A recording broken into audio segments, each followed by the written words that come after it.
ध्यान में रखकर हो सकता है कि वो आपकी मुद्दों को सुनने का, उनको निवारण करने का वोट के कारण ही चाहे काम करे, इसलिए उनके करीब ये सभा रखने का काम हमारे साथियों ने किया। जो प्रमुख मांगे हैं, मैं उम्मीद करूंगा कि मुख्यमंत्री जी उनका संज्ञान लेंगे, और अगर नहीं संज्ञान लेंगे तो हम पे यही रास्ता बचेगा, जो रास्ता आज हम इख्तियार नहीं कर रहे हैं कि अगली बार हमें इन मुख्यमंत्री का घेराव भी यहां बड़े पैमाने पे करना पड़ेगा और इनको मजबूर करना पड़ेगा कि ये हमारी मांगों को सुने।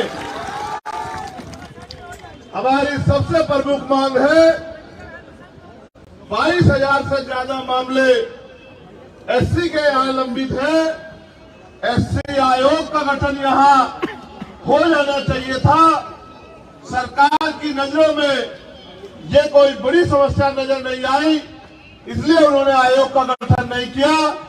हमारी मांग है कि वो जल्दी से जल्दी एससी आयोग का गठन करे। एससी, एसटी, ओबीसी और मुस्लिम छात्रों को जो छात्रवृत्ति मिलती है, जिसमें हमारे महापुरुष, चाहे संत गाडगे जी महाराज हो, चाहे बाबा साहब अम्बेडकर हो, उन्होंने ये कहा है कि शिक्षा श्रेणी का वो दूध है जो पिएगा वो दहाड़ेगा। संत गाडगे जी महाराज ने तो यहां तक कहा कि अगर खाने ना हो तो हाथ पे रख के खाना, मगर अपने बच्चों को जरूर पढ़ाना। एक तरफ सरकारी स्कूल है जहां पढ़ाई के नाम पे मजाक हो रहा है, एक तरफ प्राइवेट स्कूल है जिनकी महंगी फीस है, फिर भी जो छात्रवृत्ति हायर एजुकेशन में या प्लस टू के बाद हमारे लोगों को मिलती थी, या इससे निचले की क्लास में मिलती थी, जिसका 60% पैसा केंद्र सरकार देती है और 40% पैसा राज्य सरकार देती है, उस छात्रवृत्ति को इनकी लापरवाही के कारण छात्रों को नहीं दिया जा रहा है। मेरे आज भी याद है, मैं घर पर था, सहारनपुर बक्सर का एक बच्चा मेरे घर पहुंचा। उसने मुझसे कहा कि मुझे क्रेडिट कार्ड का लोन हमने लिया था, पढ़ाई के बावजूद भी रोजगार नहीं मिल पा रहा है, बैंक वाले लोग मेरे घर के चक्कर लगा रहे हैं, मेरे घर की कुर्की के आदेश दे रहे हैं। वो रोने लगा और मुझसे कहने लगा कि भैया आप मेरी मदद कराओ, आप मुख्यमंत्री से ये अपील करो, आप उनसे ये निवेदन करो कि जो बच्चे क्रेडिट कार्ड के पैसे नहीं चुका पा रहे क्योंकि रोजगार नहीं मिला है, जैसे अन्य लोगों का कर्ज माफ होता है, अगर वास्तविकता में मुख्यमंत्री जी या उप मुख्यमंत्री जी हमारे बारे में चिंतित है तो उस कर्ज को माफ करने का काम करे या फिर हमें रोजगार देने का काम करे। तो मैं ये कहना चाहता हूं, वास्तविकता में सरकार बहुजनों की है तो छात्रवृत्ति का पैसा अन्य मदों से लाकर उस पैसे को हमारे बच्चों के लिए देने का काम करे, और क्रेडिट कार्ड का जो लोन का जो पैसा है उसको माफ करने का काम करे। पूंजीपति सरकारों के जो मित्र हैं, जो सेंटर में बैठे हैं, वो अपने लोगों का लाखों लाखों करोड़ का कर्ज माफ करते हैं। आप अपने बच्चों का कर्ज नहीं माफ कर सकते तो फिर ये सरकार हमारी कैसे? हमारी ये भी मांग है कि बड़े पैमाने पे एससी के लोग, एसटी के लोग जो रोजगार के रूप में ताड़ी का काम करते हैं, तो ताड़ी को कृषि का दर्जा मिलना चाहिए, जिससे कि उनको रोजगार मिले और कोई आय का साधन खड़ा हो। बिना आय के साधन के वो भूखमरी बेबसी का शिकार हो रहे हैं। सरकार के नागरिक है इस प्रदेश के, सरकार को सोचना चाहिए। अगर हमें अवसर मिलेगा तो हम ताड़ी को कृषि का दर्जा दिलाने का काम करेंगे, लेकिन इस सरकार से भी मेरा अनुरोध है कि वो ताड़ी को कृषि का दर्जा दिलाने का काम करे। तालीमी मरकज टोला सेवक को नियमित करने का काम करे, ऐसी भी हमारी मांग है। और अगर वास्तविकता में सरकार कमजोर वर्गों के प्रति सचेत है, उनका भला करना चाहती है, तो नफरत के नाम पे जो मॉब लिंचिंग होती है, जिसका बड़े पैमाने पे शिकार दलित, आदिवासी और मुस्लिम होते हैं, तो मॉब लिंचिंग के खिलाफ एक सख्त कानून बना के इन लोगों की रक्षा करने का काम सरकार करे। उसके साथ साथ सरकार आने पे या सरकार होने पे सरकार क्या कर सकती है, अगर सरकार को ना पता हो, मैं ये भी बताने का काम करूंगा कि कोई भी सरकार को समझ आए कि सामाजिक न्याय, सामाजिक परिवर्तन, आर्थिक मुक्ति ये सिर्फ कहने की बातें नहीं है। अगर सरकार आने पे भी आप अपने वर्ग के लोगों को इसका लाभ नहीं देते, तो सत्ता में बैठ के गाल बजाई करने का कोई फायदा नहीं है, सत्ता की कुर्सी में छिपाने का कोई फायदा नहीं है। अगर सरकार SC, ST, OBC माइनॉरिटी के प्रति सचेत है, तो SC, ST, OBC माइनॉरिटी के लोगों को जो सरकारी ठेके हैं उनमें आरक्षण देने का काम करे। ये आरक्षण की व्यवस्था होने से मैं जिम्मेदारी से कहता हूं, इन्हीं वर्गों के बीच से नए ठेकेदार पैदा होंगे, पैसे वाले लोग पैदा होंगे, और उस पैसे से वो अपने वर्गों के हितों के लिए काम करेंगे। एक नया समाज बनेगा जो आर्थिक रूप से मजबूत होगा। SC, ST, OBC के लिए जब हम केंद्र की बात करते हैं तो उनसे हमें उम्मीद है, क्योंकि ना वो सरकार हमारी है, ना उनको हमारे मुद्दों से मतलब है। वो तो हमारा वोट लेके हमारे लोगों को लूटने का काम करती है। तो हमारी ये मांग है कि प्रमोशन में रिजर्वेशन SC, ST, OBC के कर्मचारियों के लिए लागू किया जाए। अगर ये सरकार वास्तविकता में बहुजन समाज के लोगों का हित चाहती, ये सरकार जातिगत जनगणना करा रही है, उसके लिए तो मैं उनको धन्यवाद देता, लेकिन जातिगत जनगणना कराने के बाद करेगी क्या? तो मैं सरकार को रास्ता दिखा रहा हूं कि जातिगत जनगणना करा के, क्योंकि अब 2022 के आदेश के बाद सुप्रीम कोर्ट के 50% की सीमा खत्म हो गई है, तो सरकार बिहार में सबसे पहले 100% रिजर्वेशन लागू करे। जिसकी इतनी संख्या भारी, उसकी इतनी हिस्सेदारी। 52% OBC को 52% आरक्षण दे। जो आबादी दलित, आदिवासियों की है, उनको उनके बराबर आरक्षण दे। जो आबादी मुस्लिम समाज की है, उनके बराबर आरक्षण दे। और जो आबादी स्वर्ण समाज की है, 5, 7, 10% तो उनको भी हमारा अधिकार न लूटने दे, उनको भी उनकी संख्या के आधार पर व्यवस्था कराए कि जो हमारा अधिकार छीन रखा है वो बंद हो। सरकार को एक और काम मैं बताना चाहता हूं। मैं कल लखनऊ में था, वहां रेलवे के कर्मचारी मेरे पास आए, जबकि वो सेंटर के अधीन है। मगर मैं यहां की सरकार से कहना चाहता हूं कि सरकार चाहे तो इन वर्गों के कर्मचारियों का भला करने के लिए पुरानी पेंशन को वो बिहार में शुरू कर सकती है, जिसका बड़ा लाभ इन वर्गों के कर्मचारियों को मिलेगा और वो अपने पैरों पर खड़े रहेंगे। आने वाले समय में पे बैक टू सोसाइटी के जरिए वो समाज में महापुरुषों के आंदोलन को चलाने का काम करेंगे। और इसके बाद जहां तक मुझे जानकारी है, 8 लाख एकड़ जमीन यहां सरकारी 8 लाख एकड़ जमीन है, 18 लाख। ये जानकारी मुझे बिहार के साथियों ने दी। अगर सरकार वाकई में संवाद करना चाहती है तो वंचित वर्ग के लोगों को कृषि करने के लिए, घर बनाने के लिए, क्योंकि आपकी कई योजनाएं गरीबों का घर छीन रही है। जो 30 साल से लोग बसे हुए हैं, बक्सर में उन्होंने मुझे आके बताया कि सरकार योजना चला रही है, बहुत अच्छी बात है, लेकिन अपने लोगों के घर उजाड़ के, तालाब बना के कौन सी योजना आप चलाने का काम कर रहे हैं। इसलिए अगर सरकार करना चाहती है, आज आपके पास मौका है। उस जमीन को, क्योंकि हमने उत्तर प्रदेश में देखा है, मान्यवर काशीराम साहब कहते थे कि जो जमीन सरकारी है वो हमारी है, तो उस जमीन को गरीबों में बांटने का काम करे, जिससे ये गरीब खेती या अन्य कोई रोजगार करके अपने पैरों पे खड़े हो। आपके पास मैंने कई रास्ते आपको दिखाए।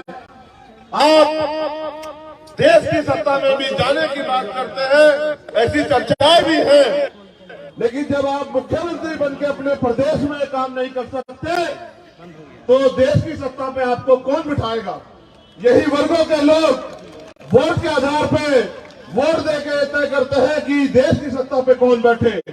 ये ठगे गए हैं, लेकिन अब भीम आर्मी आजाद समाज पार्टी के जरिए हमारे नेता कार्यकर्ता गांव गांव जाके हमारी मां बहनों को, बुजुर्गों को, नौजवानों को समझाने का काम कर रहे हैं। अब ये ठगे में नहीं आएंगे, अब हम मांगेंगे नहीं, ये लड़ाई हिस्सेदारी की है। तो मैं आपसे अपील करता हूं कि यहां से जाने के बाद मेरे साथियों, सोना मत। हमारे नेता भाई जौहर आजाद जी, अनिल प्रधान जी, रवि कुशवाहा जी, अमर ज्योति जी, अबूजर खान जी और तमाम नेता, निशान जी, वो सब लोग, अमित पासवान जी बहुत मेहनत करते हैं, आपके बीच में रहते हैं, हर अन्याय का सामना आंख से आंख मिला के करते हैं, आपकी आवाज को उठाते हैं। उनके हाथों को मजबूत करने का काम करना, उनकी ताकत बनने का काम करना, उनको आगे बढ़ने के लिए उनके साथ खड़े रहना, तो आपके अधिकारों पे कोई डाका बिहार में नहीं डाल पाएगा, ऐसा मेरा मानना है। इन मांगों के लिए हम सरकार को 1 महीने का समय देते हैं। सरकार के पास 1 महीने का समय बहुत है। अगर 1 महीने के अंदर सरकार इन मांगों को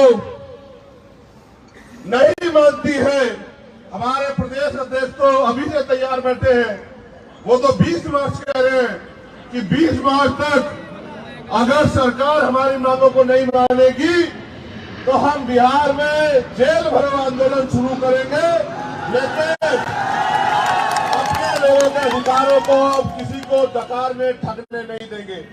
मैं यहाँ पहुंचा हूँ इस उम्मीद के साथ कि बिहार में भी आप लोग अपने पैरों पे खड़े होंगे। आपके पास रास्ता है मेरे साथियों, आपको ये तय करना है कि आप बैसाखियों के सहारे रहोगे या अपने पैरों पे खड़े होंगे। बैसाखी आपने इतने दिन देखी, बताओ आपकी जिंदगी में क्या बदला, और अगर नहीं बदला है, बदलना चाहते हो तो फिर जमीन पे जाके काम करो। मुझे आपसे बड़ी उम्मीदें हैं, क्योंकि बिहार की धरती बड़ी क्रांतिकारी धरती है। बिहार से जो क्रांति आंदोलन चलते हैं वो देश की सत्ता को पलट देते हैं। मैं भी उम्मीद करता हूं कि बिहार के साथी अपने हक अधिकारों के लिए यहां भी अपने पैरों पे खड़े होने का काम करेंगे।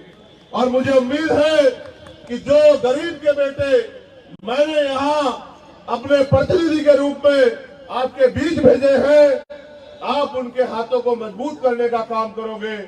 आप यहाँ आए, इस गर्मी में भी अपने साधनों से आए, यहाँ डटे हुए हो, मैं आपका दिल की गहराई से धन्यवाद करता हूँ। आपको बहुत बहुत मुबारकबाद देता हूँ। जो साथी मंच पे हमारे नेतागण हैं, यहाँ के सभी जिला अध्यक्ष, सभी प्रखंड अध्यक्ष, सभी मंडल अध्यक्ष, प्रदेश कमेटी के लोग, राष्ट्रीय कमेटी के लोग,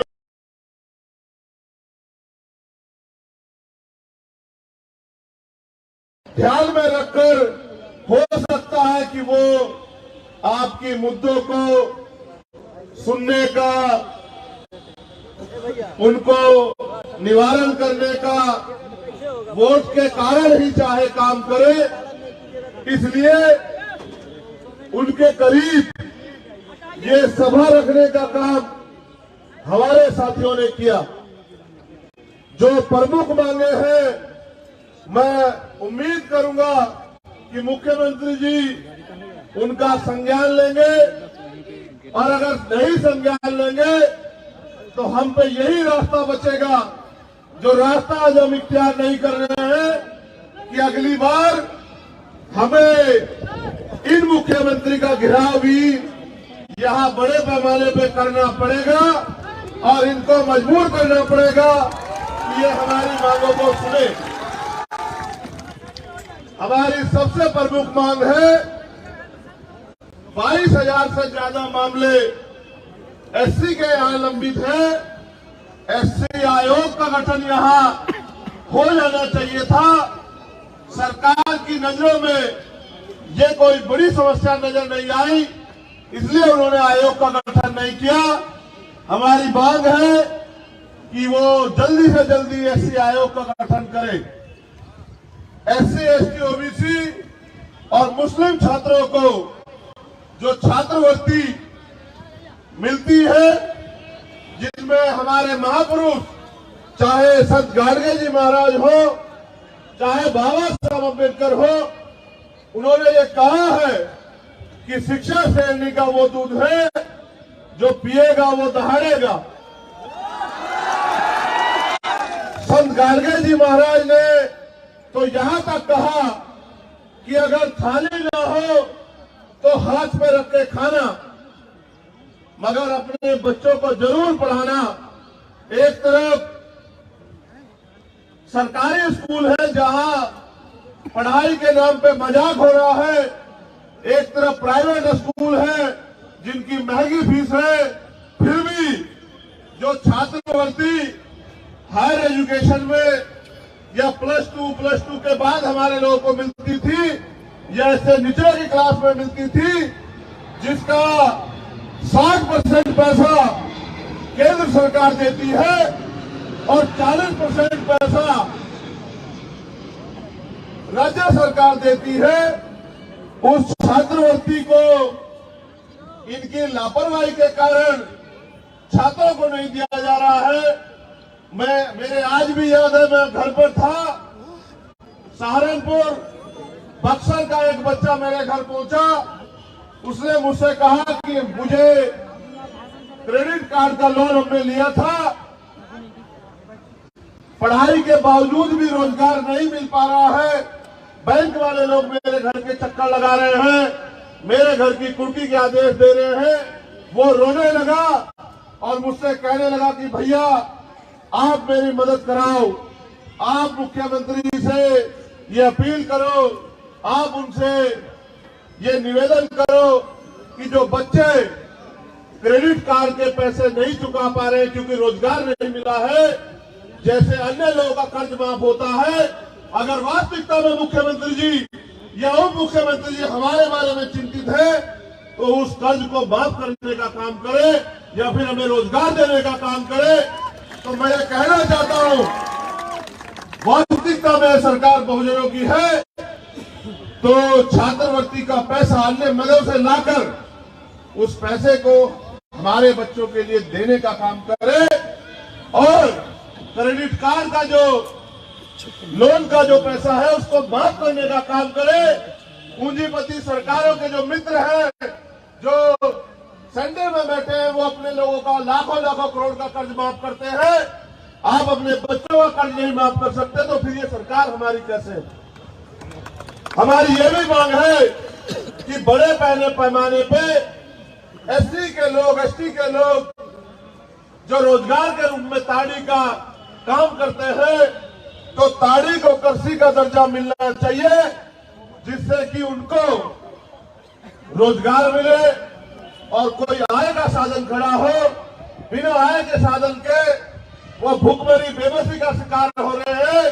सरकार के नागरिक है इस प्रदेश के, सरकार को सोचना चाहिए, अगर हमें अवसर मिलेगा तो हम ताड़ी को कृषि का दर्जा दिलाने का काम करेंगे।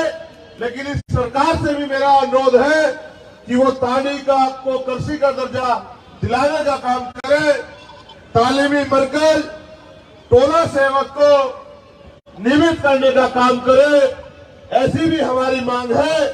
और अगर वास्तविकता में सरकार कमजोर वर्गों के प्रति सचेत है, उनका भला करना चाहती है, तो नफरत के नाम पे जो मॉब लिंचिंग होती है, जिसका बड़े पैमाने पे शिकार दलित, आदिवासी और मुस्लिम होते हैं, तो मॉब लिंचिंग के खिलाफ एक सख्त कानून बना के इन लोगों की रक्षा करने का काम सरकार करे। उसके साथ साथ सरकार आने पे या सरकार होने पे सरकार क्या कर सकती है, अगर सरकार को न पता हो, मैं ये भी बताने का काम करूंगा कि कोई भी सरकार को समझ आए कि सामाजिक न्याय, सामाजिक परिवर्तन, आर्थिक मुक्ति ये सिर्फ कहने की बातें नहीं है। अगर सरकार आने पे भी आप अपने वर्ग के लोगों को इसका लाभ नहीं देते, तो सत्ता में बैठ के गाल बजाई करने का कोई फायदा नहीं है, सत्ता की कुर्सी में छिपाने का कोई फायदा नहीं है। अगर सरकार SC, ST, OBC माइनॉरिटी के प्रति सचेत है, तो SC, ST, OBC माइनॉरिटी के लोगों को जो सरकारी ठेके हैं उनमें आरक्षण देने का काम करे। ये आरक्षण की व्यवस्था होने से मैं जिम्मेदारी से कहता हूं, इन्हीं वर्गों के बीच से नए ठेकेदार पैदा होंगे, पैसे वाले लोग पैदा होंगे, और उस पैसे से वो अपने वर्गों के हितों के लिए काम करेंगे। एक नया समाज बनेगा जो आर्थिक रूप से मजबूत होगा। SC, ST, OBC के लिए जब हम केंद्र की बात करते हैं तो उनसे हमें उम्मीद है, क्योंकि ना वो सरकार हमारी है, ना उनको हमारे मुद्दों से मतलब है।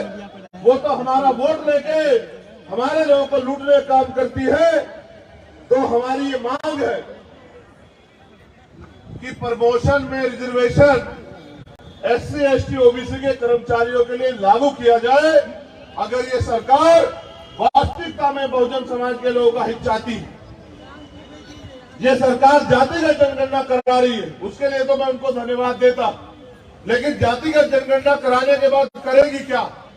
तो मैं सरकार को रास्ता दिखा रहा हूं कि जातिगत जनगणना करा के, क्योंकि अब 2022 के आदेश के बाद सुप्रीम कोर्ट के 50% की सीमा खत्म हो गई है, तो सरकार बिहार में सबसे पहले 100% रिजर्वेशन लागू करे। जिसकी इतनी संख्या भारी, उसकी इतनी हिस्सेदारी। 52% OBC को 52% आरक्षण दे। जो आबादी दलित, आदिवासियों की है, उनको उनके बराबर आरक्षण दे। जो आबादी मुस्लिम समाज की है, उनके बराबर आरक्षण दे। और जो आबादी स्वर्ण समाज की है, 5, 7, 10% को उनको भी हमारा अधिकार न लूटने दे, उनको भी उनकी संख्या के आधार पर व्यवस्था कराए कि जो हमारा अधिकार छीन रखा है वो बंद हो। सरकार को एक और काम मैं बताना चाहता हूं। मैं कल लखनऊ में था, वहां रेलवे के कर्मचारी मेरे पास आए, जबकि वो सेंटर के अधीन है। मगर मैं यहां की सरकार से कहना चाहता हूं कि सरकार चाहे तो इन वर्गों के कर्मचारियों का भला करने के लिए पुरानी पेंशन को वो बिहार में शुरू कर सकती है, जिसका बड़ा लाभ इन वर्गों के कर्मचारियों को मिलेगा और वो अपने पैरों पे खड़े रहेंगे। आने वाले समय में पे बैक टू सोसाइटी के जरिए वो समाज में महापुरुषों के आंदोलन को चलाने का काम करेंगे। और इसके बाद जहां तक मुझे जानकारी है, 8 लाख एकड़ जमीन यहां सरकारी 8 लाख एकड़ जमीन है, 18 लाख। ये जानकारी मुझे बिहार के साथियों ने दी। अगर सरकार वाकई में संवाद करना चाहती है, तो वंचित वर्ग के लोगों को कृषि करने के लिए, घर बनाने के लिए, क्योंकि आपकी कई योजनाएं गरीबों का घर छीन रही है। जो 30 साल से लोग बसे हुए हैं, बक्सर में उन्होंने मुझे आके बताया कि सरकार योजना चला रही है, बहुत अच्छी बात है, लेकिन अपने लोगों के घर उजाड़ के तालाब बना के कौन सी योजना आप चलाने का काम कर रहे हैं। इसलिए अगर सरकार करना चाहती है, आज आपके पास मौका है। उस जमीन को, क्योंकि हमने उत्तर प्रदेश में देखा है, मान्यवर काशीराम साहब कहते थे कि जो जमीन सरकारी है वो हमारी है, तो उस जमीन को गरीबों में बांटने का काम करे, जिससे ये गरीब खेती या अन्य कोई रोजगार करके अपने पैरों पे खड़े हो। आपके पास मैंने कई रास्ते आपको दिखाए। आप देश की सत्ता में भी जाने की बात करते हैं, ऐसी चर्चाएं भी हैं, लेकिन जब आप मुख्यमंत्री बनके अपने प्रदेश में काम नहीं कर सकते तो देश की सत्ता पे आपको कौन बिठाएगा। यही वर्गों के लोग वोट के आधार पे वोट देके तय करते हैं कि देश की सत्ता पे कौन बैठे। ये ठगे गए हैं, लेकिन अब भीम आर्मी आजाद समाज पार्टी के जरिए हमारे नेता कार्यकर्ता गांव गांव जाके हमारी मां बहनों को, बुजुर्गों को, नौजवानों को समझाने का काम कर रहे हैं। अब ये ठगे में नहीं आएंगे, अब हम मांगेंगे नहीं। ये लड़ाई हिस्सेदारी की है। तो मैं आपसे अपील करता हूं कि यहां से जाने के बाद मेरे साथियों सोना मत। हमारे नेता भाई जौहर आजाद जी, अनिल प्रधान जी, रवि कुशवाहा जी, अमर ज्योति जी, अबूजर खान जी और तमाम नेता, निशान जी, वो सब लोग, अमित पासवान जी बहुत मेहनत करते हैं, आपके बीच में रहते हैं, हर अन्याय का सामना आंख से आंख मिला के करते हैं, आपकी आवाज को उठाते हैं। उनके हाथों को मजबूत करने का काम करना, उनकी ताकत बनने का काम करना, उनको आगे बढ़ने के लिए उनके साथ खड़े रहना, तो आपके अधिकारों पे कोई डाका बिहार में नहीं डाल पाएगा, ऐसा मेरा मानना है। इन मांगों के लिए हम सरकार को 1 महीने का समय देते हैं। सरकार के पास 1 महीने का समय बहुत है। अगर 1 महीने के अंदर सरकार इन मांगों को नहीं मानती है, हमारे प्रदेश अध्यक्ष तो अभी से तैयार बैठे हैं, वो तो 20 मार्च कह रहे हैं कि 20 मार्च तक अगर सरकार हमारी मांगों को नहीं मानेगी तो हम बिहार में जेल भरो आंदोलन शुरू करेंगे, लेकिन अपने लोगों के अधिकारों को किसी को डकार में ठगने नहीं देंगे। मैं यहाँ पहुंचा हूँ इस उम्मीद के साथ कि बिहार में भी आप लोग अपने पैरों पे खड़े होंगे। आपके पास रास्ता है मेरे साथियों। आपको ये तय करना है कि आप बैसाखियों के सहारे रहोगे या अपने पैरों पे खड़े होंगे। बैसाखी आपने इतने दिन देखी, बताओ आपकी जिंदगी में क्या बदला। और अगर नहीं बदला है, बदलना चाहते हो तो फिर जमीन पे जाके काम करो। मुझे आपसे बड़ी उम्मीदें हैं, क्योंकि बिहार की धरती बड़ी क्रांतिकारी धरती है। बिहार से जो क्रांति आंदोलन चलते हैं वो देश की सत्ता को पलट देते हैं। मैं भी उम्मीद करता हूं कि बिहार के साथी अपने हक अधिकारों के लिए यहां भी अपने पैरों पे खड़े होने का काम करेंगे। और मुझे उम्मीद है कि जो गरीब के बेटे मैंने यहां अपने प्रतिनिधि के रूप में आपके बीच भेजे हैं, आप उनके हाथों को मजबूत करने का काम करोगे। आप यहाँ आए, इस गर्मी में भी अपने साधनों से आए, यहाँ डटे हुए हो। मैं आपका दिल की गहराई से धन्यवाद करता हूँ। आपको बहुत बहुत मुबारकबाद देता हूँ। जो साथी मंच पे हमारे नेतागण हैं, यहाँ के सभी जिला अध्यक्ष, सभी प्रखंड अध्यक्ष, सभी मंडल अध्यक्ष, प्रदेश कमेटी के लोग, राष्ट्रीय कमेटी के लोग,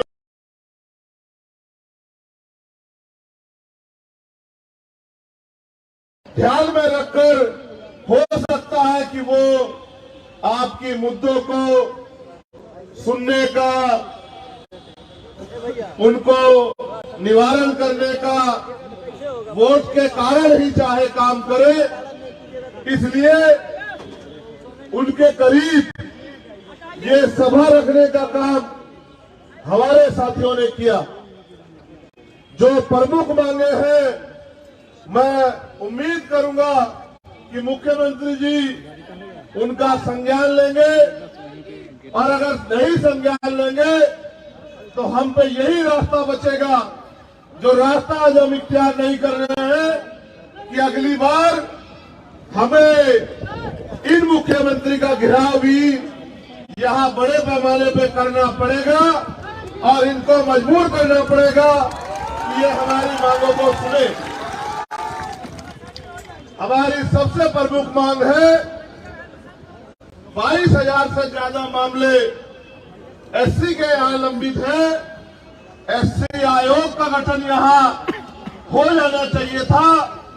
सरकार की नजरों में ये कोई बड़ी समस्या नजर नहीं आई, इसलिए उन्होंने आयोग का गठन नहीं किया। हमारी मांग है कि वो जल्दी से जल्दी एससी आयोग का गठन करे। एससी, एसटी, ओबीसी और मुस्लिम छात्रों को जो छात्रवृत्ति मिलती है, जिनमें हमारे महापुरुष चाहे संत गाडगे जी महाराज हो, चाहे बाबा साहब अम्बेडकर हो, उन्होंने ये कहा है कि शिक्षा श्रेणी का वो दूध है जो पिएगा वो दहाड़ेगा। संत गाडगे जी महाराज ने तो यहां तक कहा कि अगर थाली ना हो तो हाथ पे रख के खाना, मगर अपने बच्चों को जरूर पढ़ाना। एक तरफ सरकारी स्कूल है जहां पढ़ाई के नाम पे मजाक हो रहा है, एक तरफ प्राइवेट स्कूल है जिनकी महंगी फीस है, फिर भी जो छात्रवृत्ति हायर एजुकेशन में या प्लस टू के बाद हमारे लोगों को मिलती थी या ऐसे निचले की क्लास में मिलती थी, जिसका 60% पैसा केंद्र सरकार देती है और 40% पैसा राज्य सरकार देती है, उस छात्रवृत्ति को इनकी लापरवाही के कारण छात्रों को नहीं दिया जा रहा है। मेरे आज भी याद है, मैं घर पर था, सहारनपुर बक्सर का एक बच्चा मेरे घर पहुंचा। उसने मुझसे कहा कि मुझे क्रेडिट कार्ड का लोन हमने लिया था, पढ़ाई के बावजूद भी रोजगार नहीं मिल पा रहा है, बैंक वाले लोग मेरे घर के चक्कर लगा रहे हैं, मेरे घर की कुर्की के आदेश दे रहे हैं।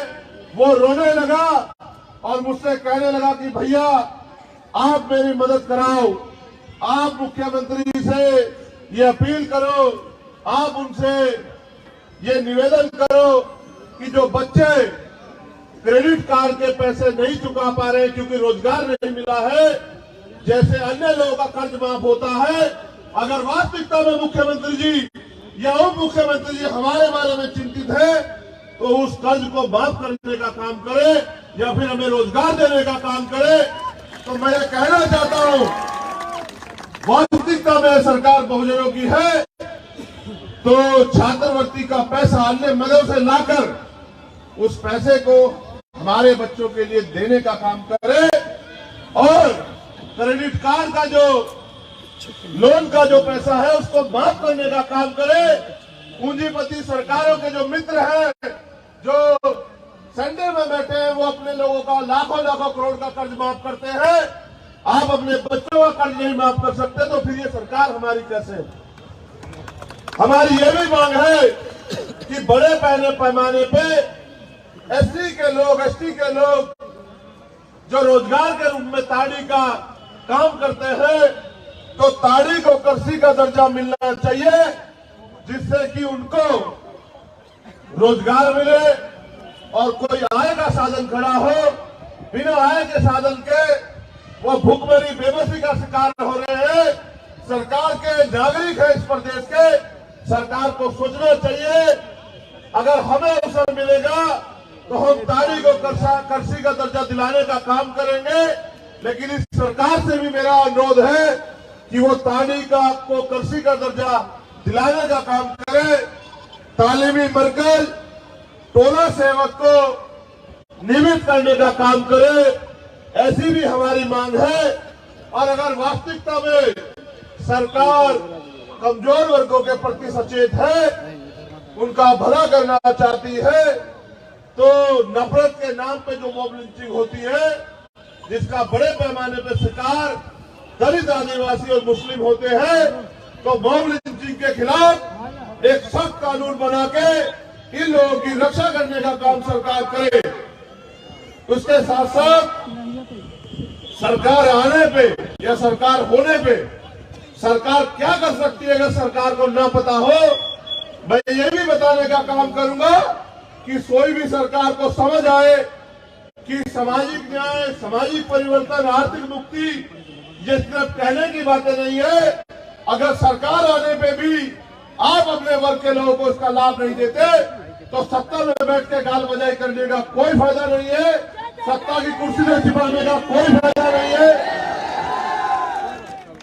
अगर सरकार एससी, एसटी, ओबीसी, माइनॉरिटी के प्रति सचेत है तो एससी, एसटी, ओबीसी, माइनॉरिटी के लोगों को जो सरकारी ठेके हैं उनमें आरक्षण देने का काम करे। ये आरक्षण की व्यवस्था होने से मैं जिम्मेदारी से कहता हूं, इन्हीं वर्गों के बीच से नए ठेकेदार पैदा होंगे, पैसे वाले लोग पैदा होंगे और उस पैसे से वो अपने वर्गों के हितों के लिए काम करेंगे। एक नया समाज बनेगा जो आर्थिक रूप से मजबूत होगा। एससी, एसटी, ओबीसी के लिए जब हम केंद्र की बात करते हैं तो उनसे हमें उम्मीद है, क्योंकि ना वो सरकार हमारी है, ना उनको हमारे मुद्दों से मतलब है। वो तो हमारा वोट लेके हमारे लोगों को लूटने का काम करती है। तो हमारी ये मांग है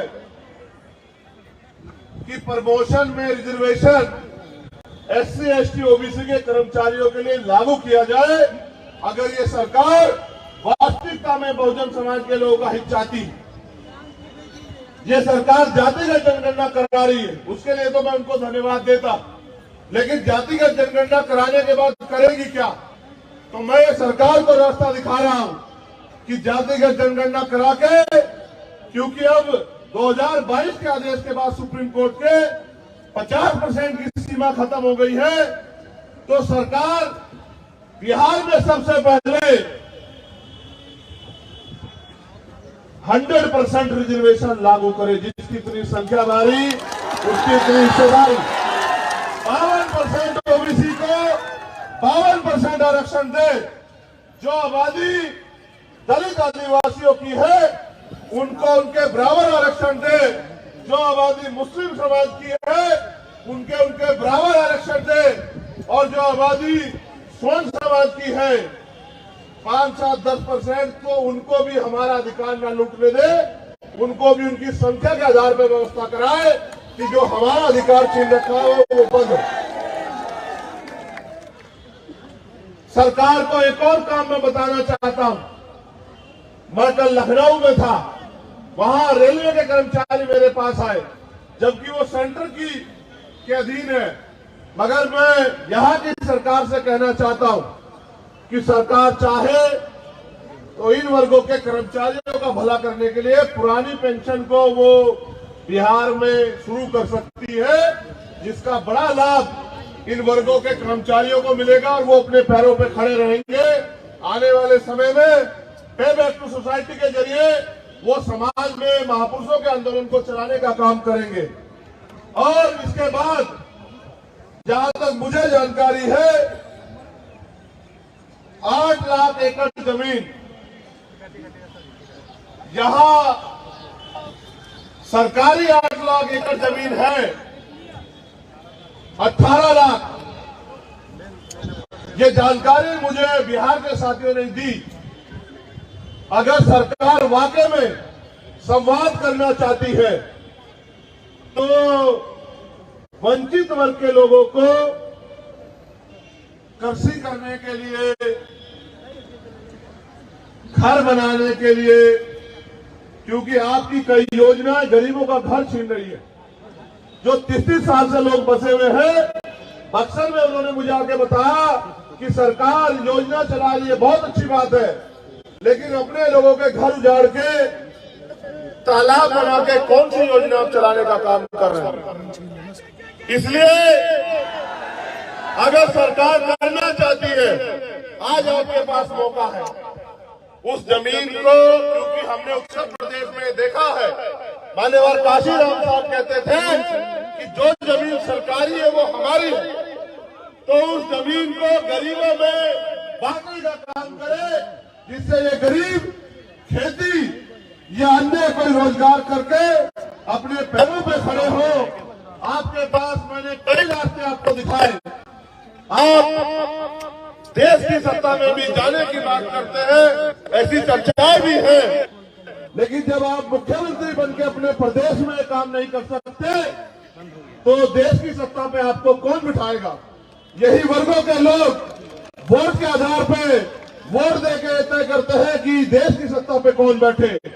ये ठगे गए हैं, लेकिन अब भीम आर्मी आजाद समाज पार्टी के जरिए हमारे नेता कार्यकर्ता गांव गांव जाके हमारी मां बहनों को, बुजुर्गों को, नौजवानों को समझाने का काम कर रहे हैं।